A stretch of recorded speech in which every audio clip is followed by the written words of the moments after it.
with me are Hanan and Anis. They are trainees. Without further ado, I'd like to invite the Prime Minister to begin the debate. Yeah.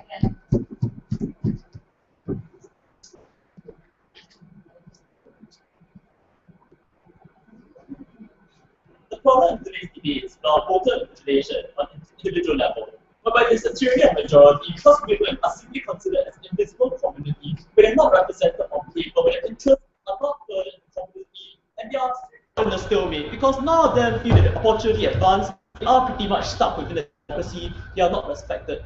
Why does this happen? Why do women have the problem in today's debate? People feel the problem is very much because of a family patriarchy. The head of household whereby the oldest person, usually the oldest male, pretty much handles every single decision, otherwise known as Hindu family within India, whereby the single patriarch makes your life decisions for you. He can decide major economic decisions, but often also dictates the kind of beliefs, which then forms a culture for women within particular families. When they tell the women, their wives, their daughters, that they have no right to vote, people over time internalize these beliefs and becomes an ingrained tradition. That is why within a populace of over 1 billion people in India, over 30% of the women choose not to vote because of this sort of subjugation they face by the family patriarch within the household. We think this is fundamentally problematic because interests are not represented. People pay tacit obedience to the head of the household because of this ingrained culture. Having established class societies, let us understand why is this so problematic. We need to understand that between the urban and rural divide, economic development is always corresponding to the degree of conservativeness of individual. That is why the women who choose to vote in status quo tend to be the ones that are from the upper or middle income groups in the first place. They often have a degree of education. The capture of women is not representative in the status quo. The critical mass of women, especially in developing countries, come from the rural places, and they are often not represented. There's no critical mass involved. That is why our policy aims to help these women at home, because we think that we need to help more women from this background. They represent the bulk of the women within developing societies. So what are households we are talking about? Households really refer to the same family, whereby there's a direct familial relation, whereby there are blood ties. We're not talking about cousins here, but we're talking about people under the same roof. So that we compel individuals to consider the interests of women as well, without just blindly subjugating them to blind traditions and denying them of their voice, and consequently their ability to represent female interests in politics. So let me explain further how politicians behave with our policy today. We think our ability to not vote within the demographic is problematic because the vote is important. It represents an individual's voice. It allows them to represent their views. It allows them to be free from oppression. When we do not allow women to vote, we tacitly contribute to the systemic failure of representation. When a single woman does not vote, it does not seem like a problem. But within rural societies, on aggregation, we're talking about millions of women losing their interest every year, and they feel to be captured because they are this invisible community. So how will this affect the way politicians behave? We think when women get the chance to vote, this will profoundly influence the way politics works in society. Within developing countries, within states, we think there are many parties. The large number of parties imply that small local parties are often beholden to local interests. Rather than being beholden to a single or few large parties, this means that political competition by sheer number of parties means that politicians tend to be more responsive to interests on the ground. When women then are able to vote, we think within systems, especially under first past the post, women bloc changes, the demographic of women profoundly changes the way their interests can be represented. This thereby electorates have greater incentive to capture the new women audience, thereby representing their interests on issues like maybe maternity leave, respecting their rights, equal employment, and the workplace. We think that is when your voice truly matters in the status quo as compared to what we see now, where women are systematically denied of their voice because of the idea of tradition, when patriarchs or presidents tell them that you simply do not have the right to vote. What do you say to that, madam? And so then, why don't you make it mandatory for women to vote? Well, madam, we think that this policy needs to recognize that democracy is not an absolute process. We need to understand that people have fundamental freedoms as well. We do not want to try a systemic overhaul of tradition. We want organic change. It is the best compromise between galvanizing organic change to change the decision-making calculus of persons without an over-imposition of what democracy should be like. Because we understand the balance between tradition and democracy is a very, very tenuous one. We think we better have a balance rather than imposing a blanket imposition of everyone must vote. Let us understand then, final question, why is it okay for us to limit democracies in one respect? We think one democracy really works when one person, one vote is guaranteed. When there's idea of reciprocity, but it's not violated. We need to understand the right to vote is not absolute, because ultimately, if we systemically deny a big portion of women, it's no different from a legal ban from them. Just like how African Americans were not allowed to vote, or the slave trade, or the slaves were not allowed to vote, that is when people's interests are not considered. That is when people suffer the most. We think it's imperative then for all their rights to come into play when women are systemically considered, when we try to trigger organic change from families, from patriarchs, to start to realize that the interests are intertwined, are interconnected, that everyone is essential to contribute to the web of democracy. But democracy is the rule by people. We think women are a fundamental part of this equation that are often overlooked because of family relations. We think we help combat this by limiting democracy in some regard, by making it contingent. But it's not an absolute infringement. We think we then help to balance democracy. Because ultimately, the problem of omission, the problem of removing women has such greater harms that overwhelm this idea of equality when women are excluded for the interest. We think it's problematic for many levels because aspiring women are always considered to be incompetent when there's no local women support. When patriarchies and male dominance continue to perpetuate within these societies and perpetuate this idea of a gender preference within these societies, we think that is when women find it hard to break out of this cultural cycle, when they are always perceived to be weaker candidates, whether it's in politics or the workplace, when people always prefer senior management positions or even that of politics for men, that is when women's interests are always undermined until a critical mass of women that can then enter and then invoke organic change on the ground, when people's interests start to be respected, when women start supporting their own interests. That is when a fighting chance can come for equality. That is when equality at both the workplace as well as in politics can happen. We think because outside the house better allows an opportunity to actualize interests while balancing the considerations of culture. We should take this lead. I'd like to thank the Prime Minister and widely.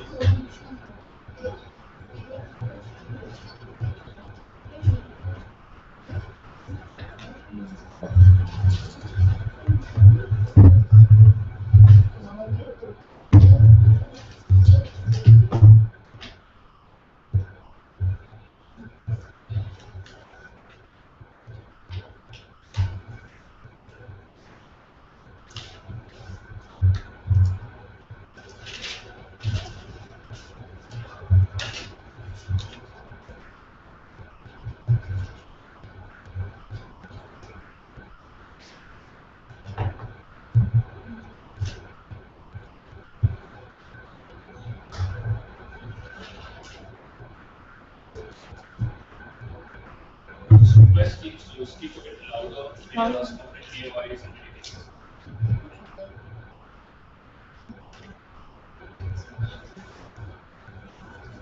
Our stance is clear. Our stance is that this mandatory, to force women to vote is lead to their distortions or there is limitations or the freedom to voicing out their some things. In these situations, these limitations is totally unjustifiable as a democratic countries. In these situations, we proudly oppose these notions. Firstly, a rebuttal what previous speakers. Firstly, they said after taking in your parliaments, these women recognize what policy is beneficial for the youth, for the women, and so on. But that's totally wrong, Mr. Speaker. These people are long time oppressed. They cannot go out. They cannot see many years they completely dominate these women by the men according to their logics. In these situations, in the first cases, there is a forcing it happens, and the second cases is that they cannot, even if they have the right, they cannot consider what policy is beneficial for these women. And I explain the second argument, and that they cannot the burden of proof is that how thanks to these policies, how the women can beneficial for this beneficial for these policies. And then moving on to our argument. First is what kind of presentations the democratic countries pursues. Secondly, I talk about these policies lead to the women's distortions. With more inequalities, the women were cannot more reflected or these women's policies. The first thing there is representations. What I think we believe we have to as a democratic countries we have to maximize what kind of the form to represent or voicing out these situations. That's simply because this voting is a right to the voicing out. It means that they didn't vote is also right. They're forcing by the others is not true vote because they didn't. There is no room to your opinions. And in these situations, in this situation, there are two cases. No thank yous. First is these women are the women who are long time oppressed. Only follow these men. These people, if you in the cases, these people are long times they didn't recognize these voting rights is your own things. In this situation, they didn't actively see the barrier, or they didn't connect with this political sphere and so on. In these situations, if you find situations, they cannot choose your best decision effectively. For example, in the case of the affirmative actions, there is a possibility of backlash in this context, but their appeals no. If you need these affirmative actions, but the media don't want these affirmative actions. The media try to expand these affirmative actions, have a more big possibility to perpetuate these reverse discriminations or for the same things. They didn't connect with these political spheres. They mistakenly choose these policies. No, thank you, Rector, please. And second is that the reason is that they long time the following the women's men's in these situations the man they try to force their opinions. Your opinion the man opinions is very beneficial for women. There are no choice to follow these situations. And second reason, if you force these situations, these women cannot effectively choose your opinions. It is a distortion of the democracy. Second cases is that they cannot follow the yes. Why can't women choose for their own rights? In Uttar Pradesh, women voted for Rahul Gandhi because of his microfinance policies. People can choose their interests. People can recognize what they want.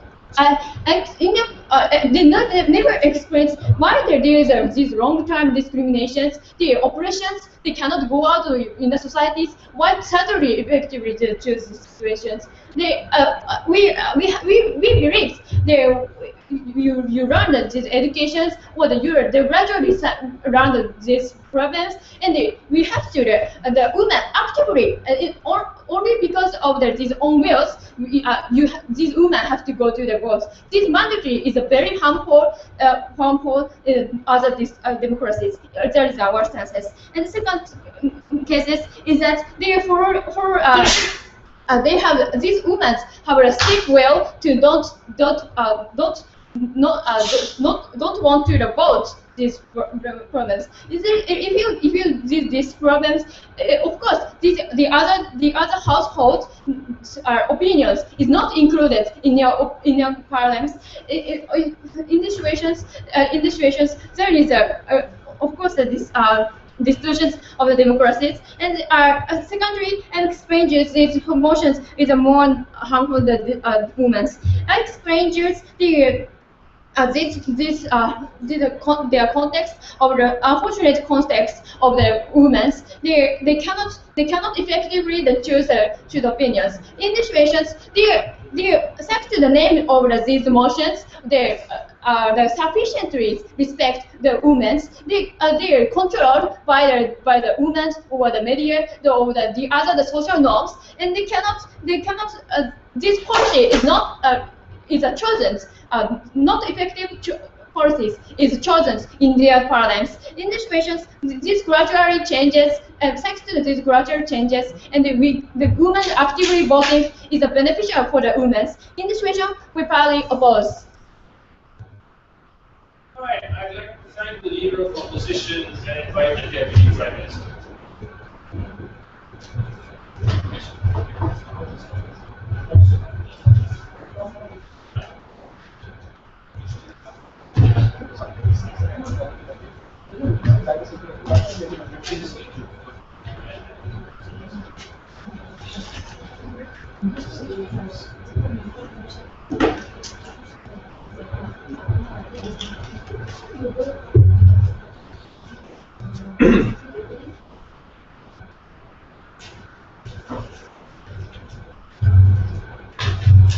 I think both sides in this debate agree that women are underrepresented in many of these countries, and it's in our interest to get more women voting. It's then a comparison of which policy does that best. They, on the one hand, in their POI said that they wanted to have mandatory voting as an alternative. We don't understand what they mean by that. If women are not going to be allowed to vote still, are you going to start throwing people in jails or imposing fines? How are you going to work this law? Well, then again, it doesn't quite sit well with their analysis of how women are inherently poor decision makers or always beholden to some interest other than their own, which would mean that mandating that they vote doesn't in any way improve their interest or improve the representation that they would have if we were to believe their analysis.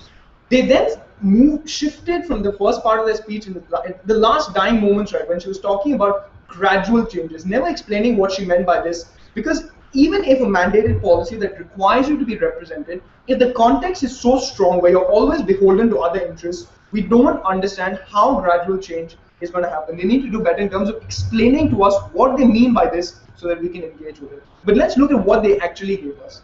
They told us that women are stuck at home, so probably they aren't well versed in terms of the wide variety of issues that they need to consider when voting.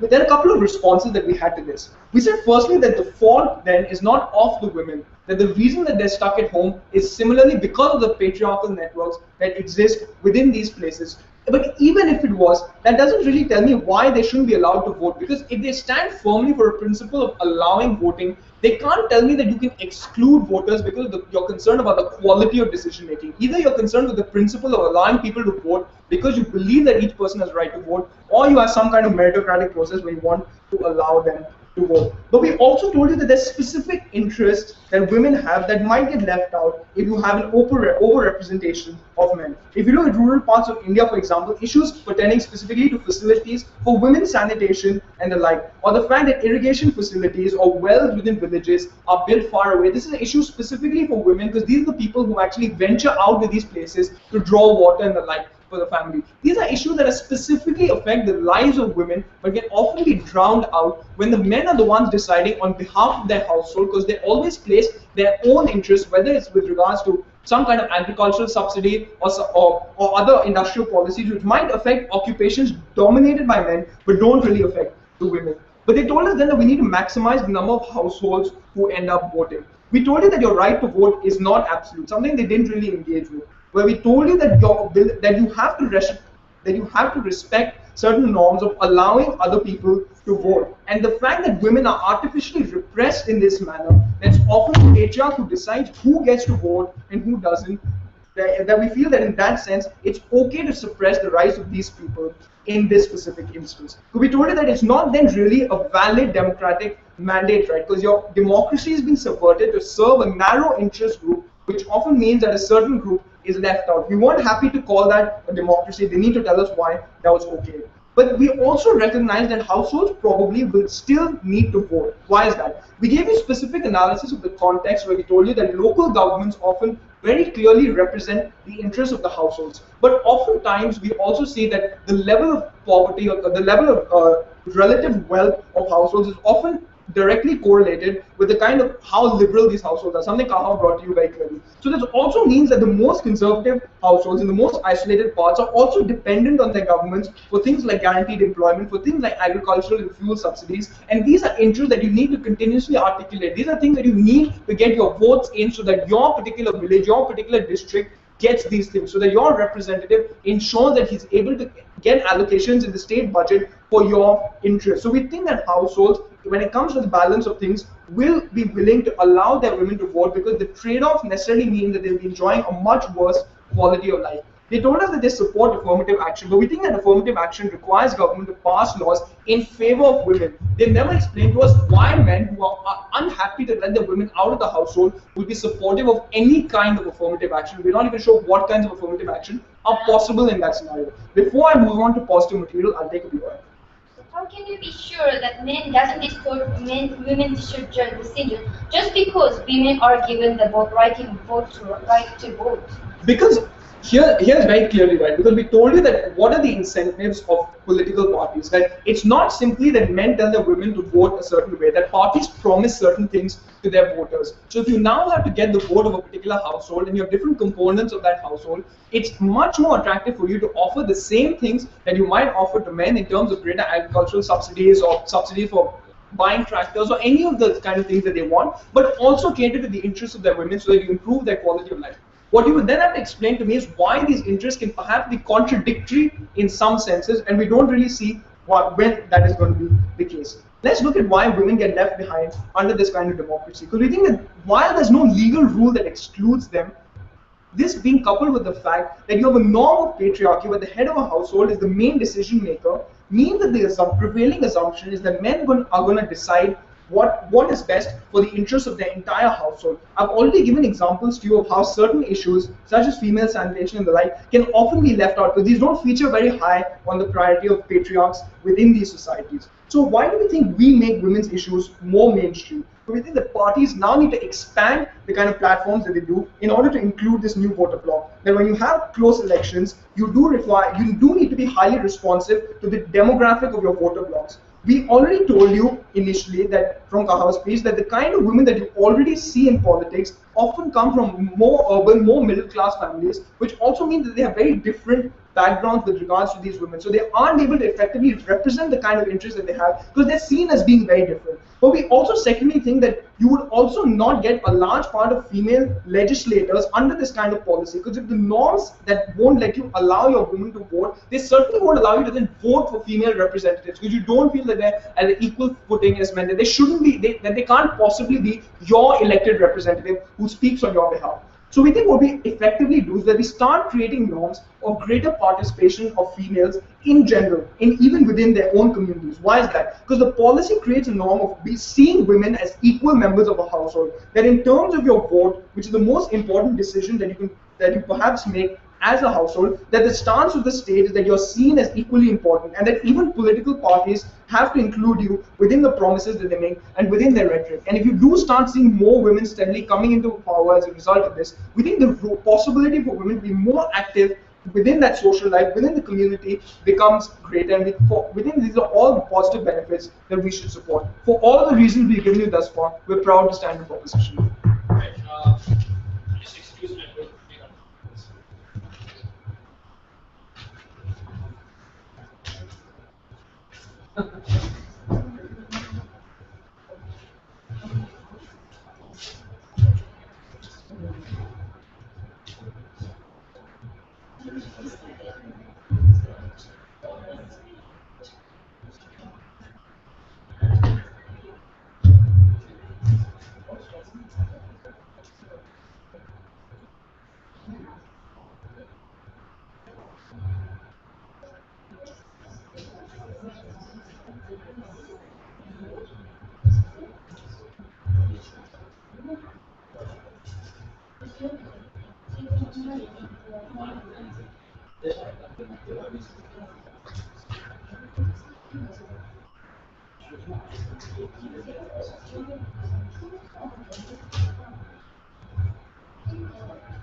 Right, I'd like to thank the DFT for this to invite the W.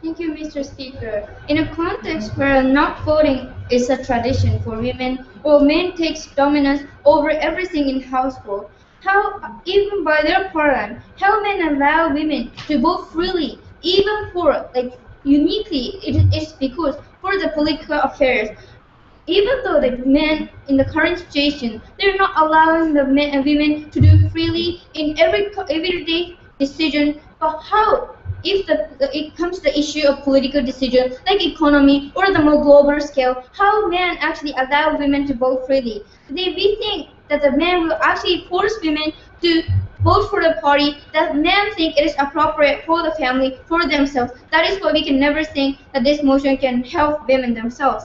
That's why we oppose. So today I'm going to talk about two things. First of all, why organic change never happened, and why our paradigm became more distort dominance over women, and the policy will become more man-favored. That's so harmful. And second of all, then how are we going to tackle with the problem of women through using the international recognition or in the other ways? Well, before the NEP was. And in a vote sequence, no one can force you to vote. Furthermore, voter autonomy is always expected anyway, so we don't see why anyone would be forced to vote at gunpoint. So you're already contradicting, because on the first time when you say you're in the everyday decision, you're under the dominance by the man, you have any autonomy or that kind of thing. How, by the just given this motion, can truly lead to the women vote for freely what they think? We can doubt already to that point. So first of all, why organic exchange never happened? So as they said, there's a patriarchy society, men have a domination for every kind of decision women make, both in terms of the daily lives, how they wear clothing, who to go out with, or in everyday decision, how the men will actually allow these women to do political decisions, as even for the women's rights or the economical issues. So what will happen if suddenly women if we suddenly take this motion, women's voting is a mandatory for the man's decision to be accepted into the political field. So, but first of all, women in this context, women doesn't know in the first place what is voting, what is the so big meaning to the political field or themselves or to the entire society, and what is a political party or the kind of thing, what voting is actually for. In these cases, we strongly think that men have a strong incentive to distort this kind of women's decision. For example, even if the cases women think, no thank you, women think that they want to put emphasis on agriculture and they want to vote for the party B. However, the men think that they put focus on the more political issues or the international affairs, and they think that political A should be more voted for. In this sense, the men will force women to actually vote for party B, party A, for the man favors. That is why we think that their decision is so much distorted. We think this already this have a higher possibility to be actually occurring because men think it is natural for themselves to dominate over men, dominance for every kind of decision. That is why we think their decision is already distorted. So even in the cases like the women have a desire or some kind of the autonomy for voting for some kind of party or their view to be respected, even though they think that the family's decision or like men's decision will be overridden by the women's decision. No, thank you. But moreover, we think that the backlash will become more severe, even not just because the women are already given the right to vote. Not only that, just even because like the man's decision or the whether or not the man's voting will be respected or not is decided by just the women you vote or not. That is why the men think that their decision is affected by the mere decision just of the women voting. That is why men more higher possibility think that they have antipathy or the anger towards the women's decision or like have a more like a power over women's decision. That is why we think that not overnight stage will never happen. They say like no thank you. So we can see that the which paradigm can achieve more voting, but not only that. In this debate, we want to debate whether which paradigm can truly achieve women's true representation in the political field, not only just a number or the voting rate of the women themselves. That is why we truly think that by their paradigm, even though the women actually go to the voting and have like write something in the voting sheet, we can never think that their right or their will never reflected in the first place. So there are benefits totally doesn't stand in the first place. So even though we can see that the going to the voting or like do some kind of the representation is somewhat important in the or that kind of thing. But we agree that this is something important. However, we think that it is so advanced view in a context where women think that their right is not something secure, that voting for their own will is not something that it is so absolute. Women may think that just because by taking this motion, voting is not something that women can actually represent themselves on their own will. No, thank you. That is why we think that the purpose of the voting itself will never achieve by their paradigm. So, secondly, how are we going to tackle with the international representation? How are we going to tackle with the women's voting right or the self-autonomy? So, we asked, no thank you, we asked you in the POI was like why the mandatory is not enough. Because we, according to their logic, we get the impression that they're actually supporting the motion, like we make it a mandatory for voting. So that is why we asked in the POI. So our stance is not like that, and our stance is very clear that in a society where the international recognition for women's rights is gradually increasing, and also that even within these kind of countries, like the women's right is somewhat oppressed, we still think that some women are going to the political field, or like the right is gradually increasing. In this sense, we strongly think that using this kind of view, or like through education, even though there's a poor, we think it is important. And they say like the women are poor, that is why education is not enough or kind of thing. That even just because their education is poor, even the policy think like that we are considering for a women's right and try to get the women's vote and take advantage of the women's poverty or the less knowledge. And we think that even though the policy itself is rather counterproductive and distorting the women's will and not trying to achieve their women's will in the first place. That is why by our paradigm we can truly achieve our goal. That's why we oppose. Thank you. Right, I'd like to thank the Deputy Leader of Opposition and invite the government.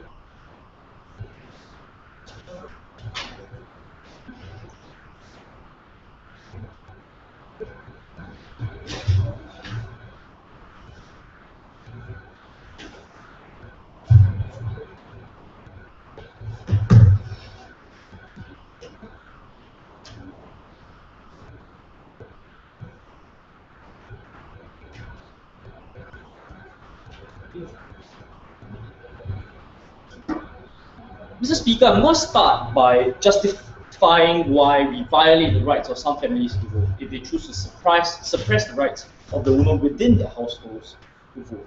Because we think any civil rights or freedoms which people enjoy comes with responsibilities through the principle of reciprocity, where you have to respect that same right of other people. Because when you understand the society's cooperative system, society is only protected from certain harms if people are prevented from inflicting these harms upon others. And democracy is similarly a cooperative system, where the system of accountability and checks and balances only works if people are allowed to participate freely. We say a democracy is no longer legitimate if there is, for example, voter intimidation and vote buying, and these are standard things which people usually frown upon, right? But we say this is precisely what is happening on a micro level within households when women are not allowed to vote. Specifically in context where Kahao told you, in societies where there's a significant difference in voter turnout of men and women. We say that to the extent that there's a dilution of women's vote, so that as patriarch you command a larger say, you are in effect robbing another person's democratic right. And we say the family unit, by choosing not to resist the patriarch, are acquiescent to that tyranny. So we say to the extent that younger generations might be more liberal-minded, but do not dare challenge the opinions of their father, that their votes shouldn't count as well. Why? Because by removing women from the electorate, they are heavily skewing the results in first past the post or majoritarian systems of democracy. The consequence of a patriarch stopping his wife and 5 daughters from voting can hence lead to huge swings in electoral results. We say we mitigate this distortion by invalidating the votes of the entire household to ensure that representativeness is protected, for one. But secondly, we think if you choose to try sway the rules to benefit yourself within a democracy, then there's no reason why we shouldn't be allowed to invalidate your votes as well. More importantly, through this process, we provide an incentive for households to negotiate this issue, to reconsider the cost of whether or not they wish to continue suppressing the rights of women. And they never once came back to critics analysis of how households have all the economic incentive to go through that negotiative process, because at the end of the day, their votes are still tied to their economic destiny. But more importantly, let's move into the next issue, where we need to stress that your vote is secret. Because a lot of the attacks coming out from their side seems to be that women are so disempowered that somehow men can still impose their will upon these women within the ballot box. But your vote is secret, and that power is yours and yours alone. Why? Because in all decent established voting systems, when you enter a ballot box, it's segregated and protected from the prying eyes of others. So all these ideas of how backlash will occur simply cannot exist, because no one can know or tell how you vote. And we say that's how we make women feel empowered, because for the first time, perhaps the first time in their lives, hopefully not, they can exercise their individual agency and not being merely an extension of men. Their response to this was, oh, but what if they want to be merely an extension of their husband? Then we say there's nothing stopping them from taking the advice and account from their husbands. But the fact that there's symbolic meaning in the fact that they can still enter that ballot box and make the final decision at the end of the day. We say that creates profound changes in their self-image and self-perception to the extent they finally feel like they have a legitimate stake in society. They are considered at some fundamental level as equal human beings with equal rights. We say when that happens, they are much more likely to be politically aware, to know more about what the political candidates are talking about, even if it's just through gossip amongst women, to reconsider their place in society. They say that the problem then is that women are simply too protected, such as they don't know what's going on. But we say that's a chicken and egg problem. If they're never going to be allowed to vote, they're never going to feel like there's a need to find out, and all the other rights are going to be continuously clamped down upon. More importantly, within the status quo, we say that politicians have no incentive to address these problems that women face, such as the fact, and speakers talk about that wells are far away or women need more education. More importantly, we don't think female politicians can ever succeed within those arenas, and that's problematic as well. But more importantly, let's move on to all the alternatives that the other side has talked about, which cannot happen without policy. Because if you look at the number of things they suggested organic change. But we say organic change requires some sort of change in mindsets. And in a status quo where a patriarch can have carte blanche over whatever they do and control to their women and can remain unchallenged, there's no reason why this sort of mindset won't be continually entrenched unless the incentive for that to change. More importantly, if you want to speak of affirmative action, we think that this again requires the passing of laws, which requires political will, and it requires elected representatives to vote for these laws to be passed. So even educational policies, such as making it compulsory to send your child to school, or building schools for a woman, having scholarships that cater to these women, requires, to some degree, politicians who care about what women think in the first place. Before I move on, are there any POS? Okay, seeing as there's none, I'm going to talk to you about how their fatalism is going to be particularly problematic, because they themselves also acknowledge that women within societies need help, but they never once told us what they're going to do about it. All they simply told us was, oh, democracy is too far out and too advanced field for women to ever exercise any agency over. And we think that's particularly problematic to the extent where we accept or we acquiesce to this assumption that women are just inferior, that they simply cannot do it, where we don't even give them a chance to prove themselves. At the end of the day, we say most social movements start off by having an inspirational leader or figurehead, the example we can speak, the example that we can look up towards. So we think it's significant, for example, when Obama finally became president, because it shows that as an African American, it can be possible, and that goes right into the psyche of people's individuals and consider the possibilities of what can or cannot happen. And the problem within the status quo is that the idea that women can be politically active, that they can be active participants, that they can be equal within a democracy is something that's so alien to people that they simply cannot understand. And all Owens was saying is, but we shouldn't do anything about it. We shouldn't cherish those mindsets because there will be some sort of backlash. But I have no idea how exactly this backlash will ever manifest itself. We say there's simply nothing these families can do. There's simply nothing these families can do once our policy has been enacted. They've not told us what sort of abuse can these women face, to the extent that they cannot even go out vote, where they are already under so much control. What larger harm can possibly happen to them? For all these reasons, we propose. Right, I'd like to invite the opposition to please.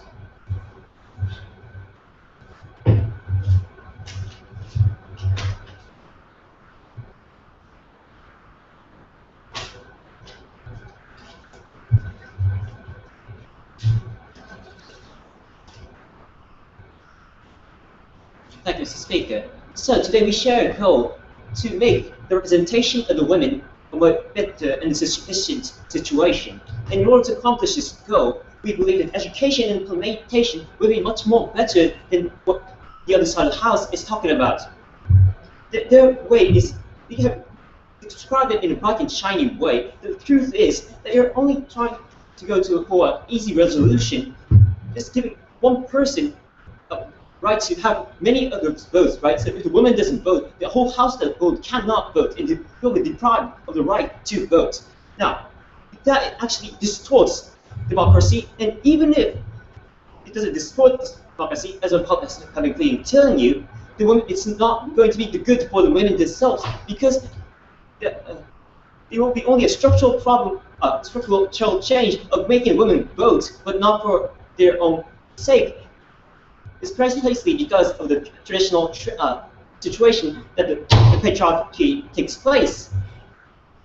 And on the other hand, we'll be able to acquire and assure a long-term solution and integration into the society, because we will be able to implement these kind of women's empowerment into the children themselves without considering about the parents.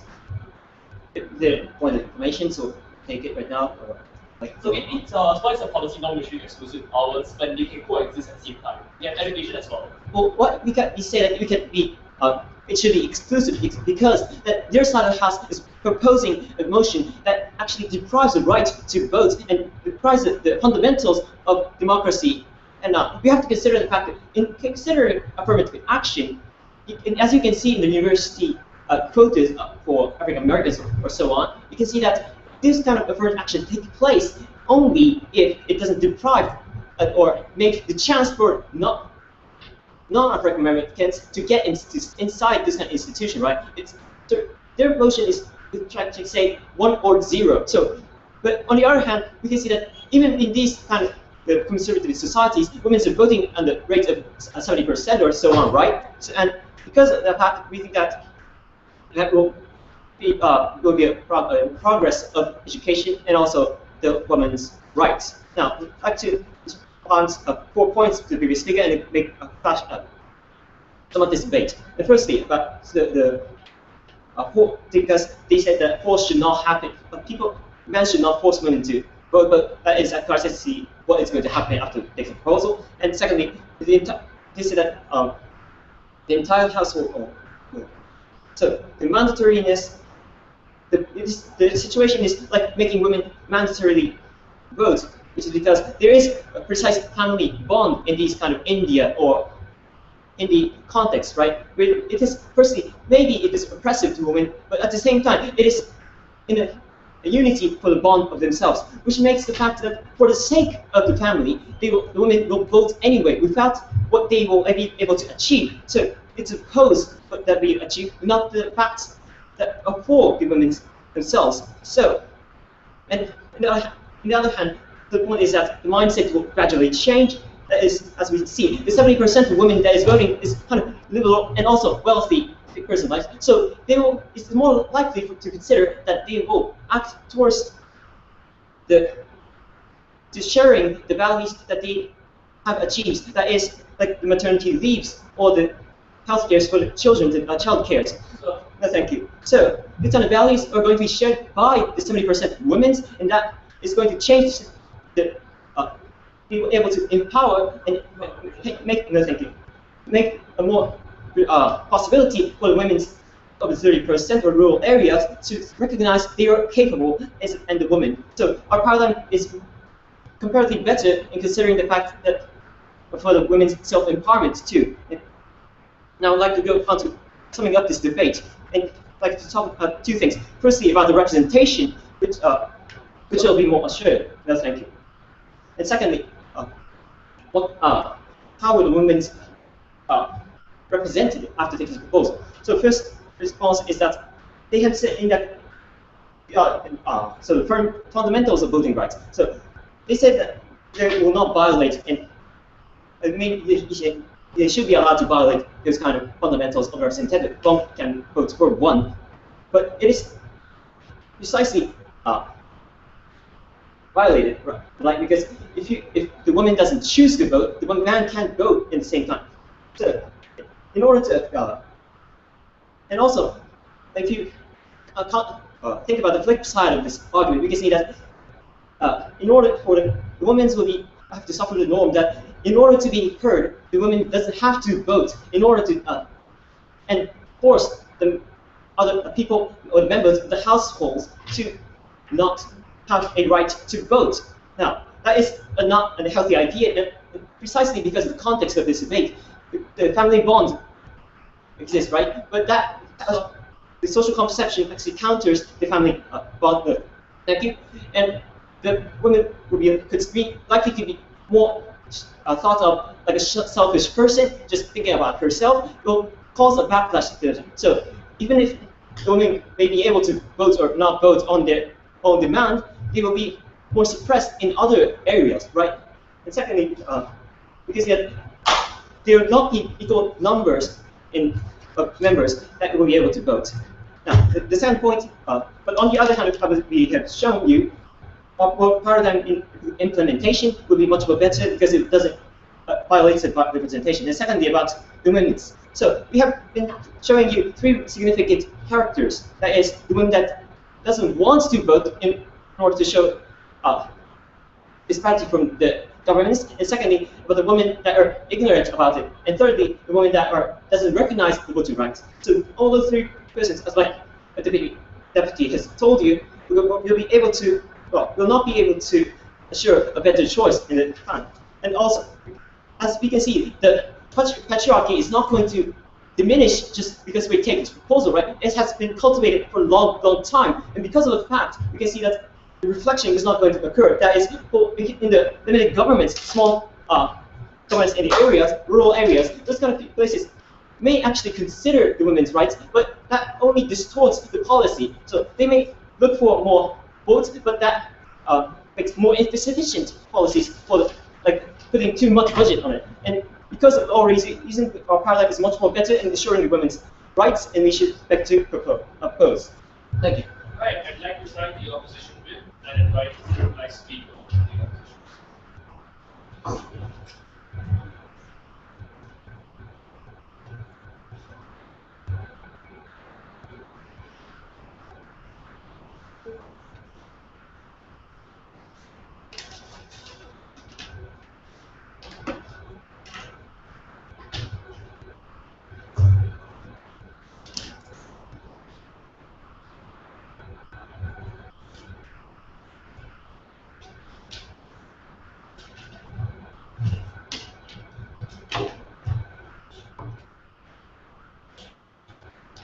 Thank you, Mr. Speaker. The both sides agree that the women's right to the women vote freely for their own will is important. However, the crucial failure of the today's government side is that if the women don't actually go for voting, and if so, the men's representation will be automatically deprived, right? So how can you be safe? As my partner clearly told you, the importance of representation in the political field, but how can you automatically, just for the purpose of the women to vote, for women, secure women's voting, men have we can actually deter the man's right to vote, like man's right to represent, because men may have some men have a strong desire to vote for one party, or like the how like it is the only chance maybe for these kind of men to actually at the place to represent their own will to the political field.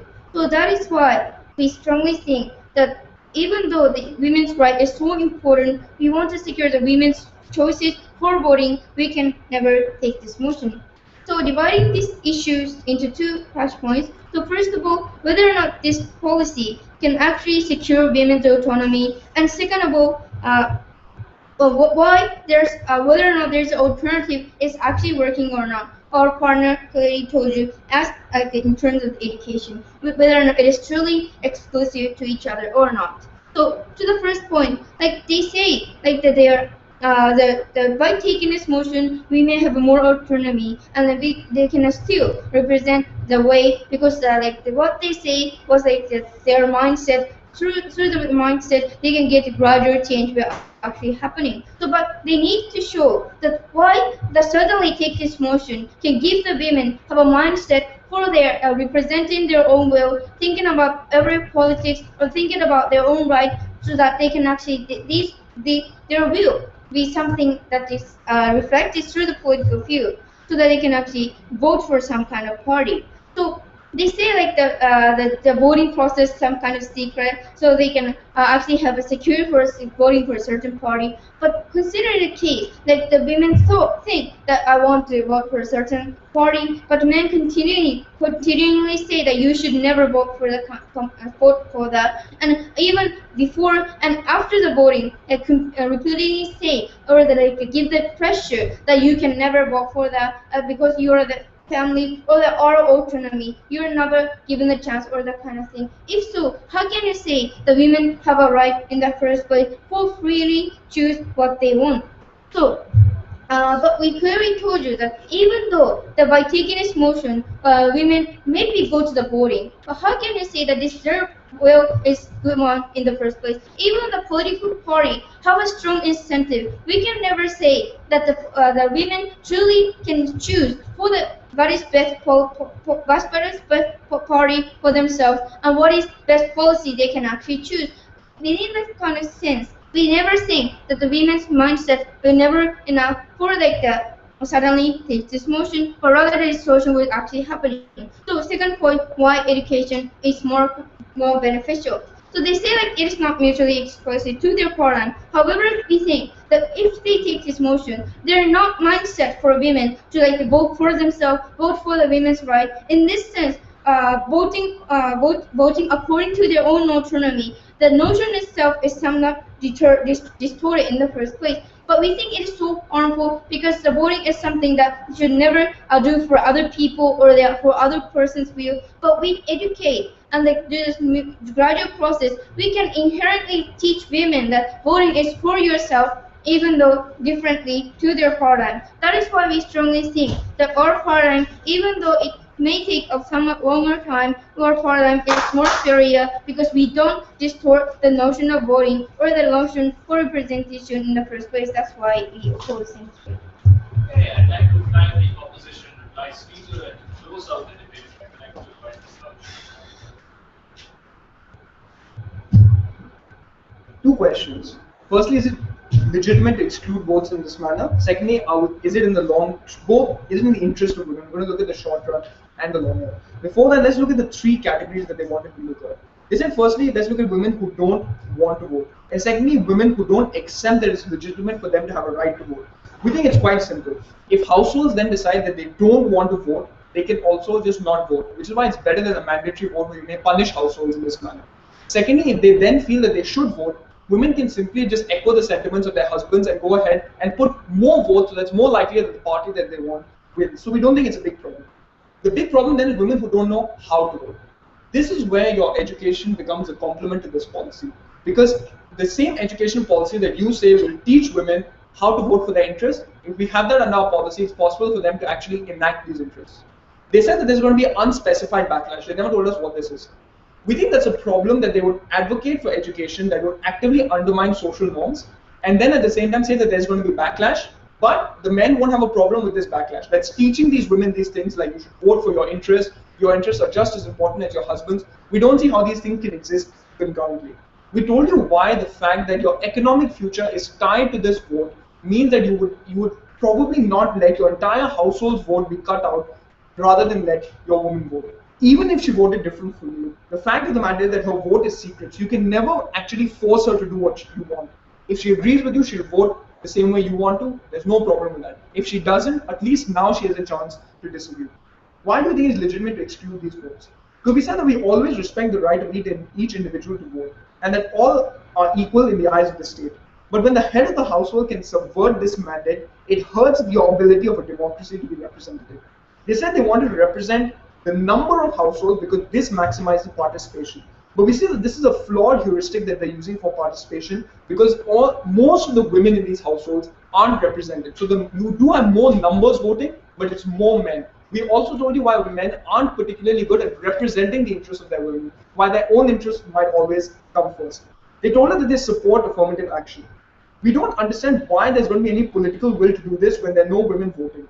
But secondly, even if you accept that women aren't allowed out of the household, how is it possible for them to access this sort of affirmative action? It's probably only going to target women who come from families that are already pretty much, who are more liberal and relatively more open with the attitudes that they have towards women.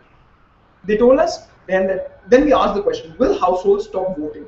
But we told you that they care about the economic incentives. And we told you clearly that what this starts is a process of negotiation, where you negotiate how important your woman's concerns are in your household. We think this is particularly important because it brings them to the table for the first time.